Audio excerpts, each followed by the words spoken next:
Hi mga ka-bakers! Kumusta na kayo?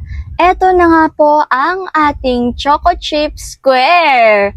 Handa na ba kayo? Sa paggawa ng tinapay, ang mga kailangan natin ay bread flour 250 grams, yeast 10 grams, sugar 50 grams, salt 5 grams, itlog 1 piraso, fresh milk 100 ml, butter or margarine na 40 grams. Ilagay na natin ang fresh milk, asin, yeast, asukal, itlog.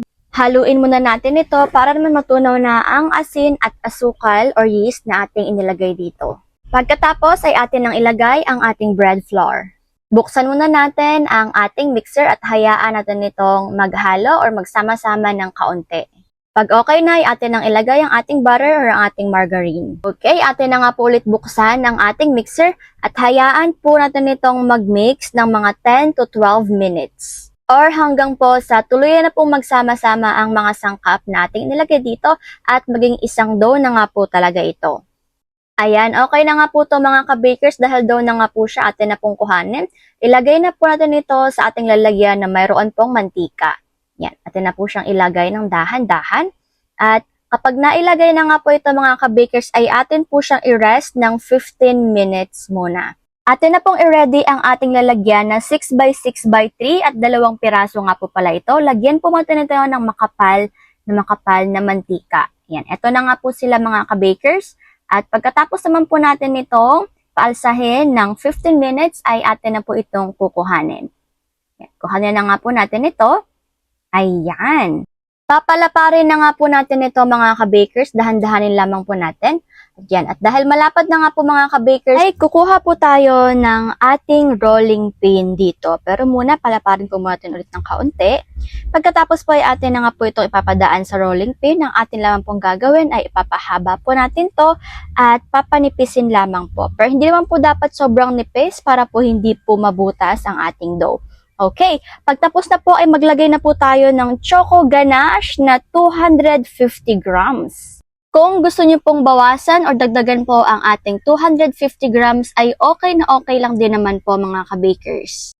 Atin na nga po itong ipapakalat. Kailangan po magkaroon lamang po tayo ng pantay na dami para po mas maganda naman po tignan. At lagyan lamang po natin ang bawat gitna at ang bawat gilid po nito. Ayan, para po pag hinati-hati po natin siya, ay pantay-pantay na magkaroon po ng palaman ang lahat ng ating dough or ang bawat gilid ng ating dough.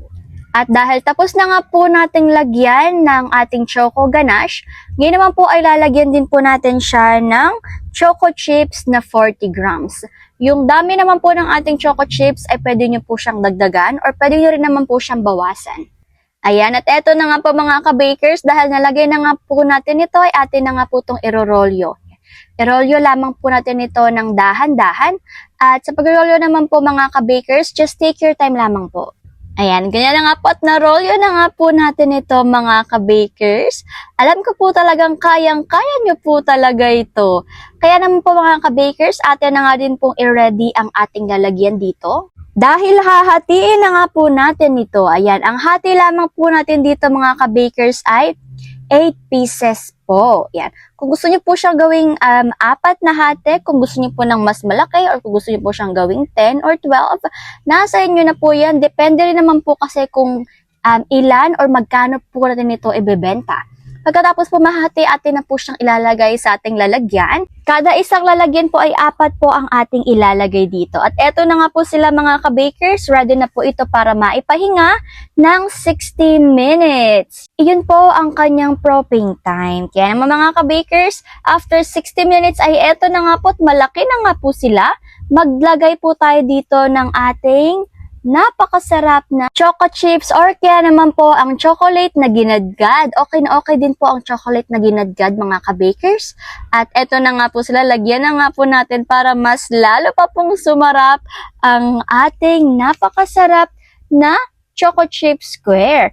At pagkatapos naman po, the last but not the least, ay maglalagay po tayo dito ng ating sugar cinnamon. 3 tablespoon lang naman po ang ating ilalagay dito, pero kung hindi po kayo komportable na maglagay pa ng ating sugar cinnamon, ay hindi na naman po kailangan lagyan dahil ito po ay optional lamang.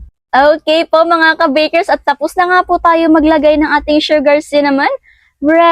ready na nga po talaga ito. Tignan nyo na po kung gaano po sila kaganda. At okay na nga po ito para sa ating oven. Ang oven temperature sa taas ay 170.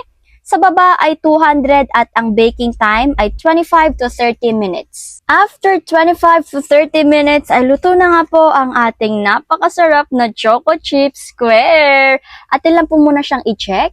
At pagkatapos naman po ay pag na-confirm na po natin na luto na ay atin na po itong ipapahinga. Pagkatapos tanggalin na po natin sa ating molder kapag medyo malamig na po siya. Or malamig na po siya at eto na nga po mga ka-bakers ang napakasarap nating Choco Chip Square na wala naman po talagang pagdududa na nakakatakam naman po talaga. Kahit na video pa lang, natakam na po bang lahat mga ka-bakers? Eto na nga po talaga ang ating finished product at sana po gawin nyo na din. Atin po muna itong buksan or hatiin. Ayan, kumuha na nga po tayo ng isa at tignan nyo naman po kung gaano po siya nakakatakam mga ka-bakers. Napakasarap po talaga nito. At higit sa lahat ay napakalambot pa po talaga niya. Makikita naman natin na hindi po talaga magaspang ang ating tinapay. Naku po, napapadaldal na naman po ako mga ka-bakers. Pasensya na po. Eto na nga po ang ating food for the soul ngayon. Daniel 6 verses 25 to 27. Pagkatapos, sinulatan ni Haring Dario ang lahat ng tao sa bawat bansa at wika sa buong daigdig. Isinasaad sa sulat, sumainyo ang kapayapaan. Iniuutos ko sa lahat ng aking mga nasasakupan na matakot at gumalang sa Diyos ni Daniel, sapagkat siya ang Diyos na buhay at mananatili magpakailanman. Hindi mawawasak ang kanyang kaharian at mananatili hanggang panahon ang kanyang kapangyarihan. Siya ay sumasaklolo at nagliligtas. Gumagawa siya ng mga kababalaghan sa langit at sa lupa. Iniligtas niya si Daniel mula sa mga leyon. Amen, amen, amen. Kung paanong iniligtas ng Panginoon si Daniel, ang Panginoon ay hindi nagbabago. Siya ay Panginoon noon, ngayon at magpakailanman. At kung paanong iniligtas niya ang kanyang mga tao at naglilingkod sa kanya, ililigtas din niya tayo sa lalong madaling panahon. Dito sa chapter or sa verse 23, sa chapter 6 pa rin, dahil dito labis na nagalak ang hari at iniutos na iahon si Daniel mula sa kulungan ng mga leyon. Nang siya'y may ahon na, wala silang nakita kahit man lang bahagyang galos sa katawan ni Daniel, sapagkat nagtiwala siya sa kanyang Diyos. Amen, amen, amen. Malaki talagang nagagawa ng pagtitiwala at pananalig sa Diyos dahil ang Diyos ay walang katumbas, magpakailan pa man at ginagawa niya ang naisin niya. Itinatakda niya ang lahat at isa lang naman ang ating masasabi. Kung ano pa man ang ating nakikita dito sa mundong ito, tayo ay manalig sa ating Panginoon at huwag tayong mawala ng pag-asa dahil nandyan lamang siya at tayo ay kanyang ililigtas. Lahat ng ito ay hindi lingid sa ating Panginoon. Amen!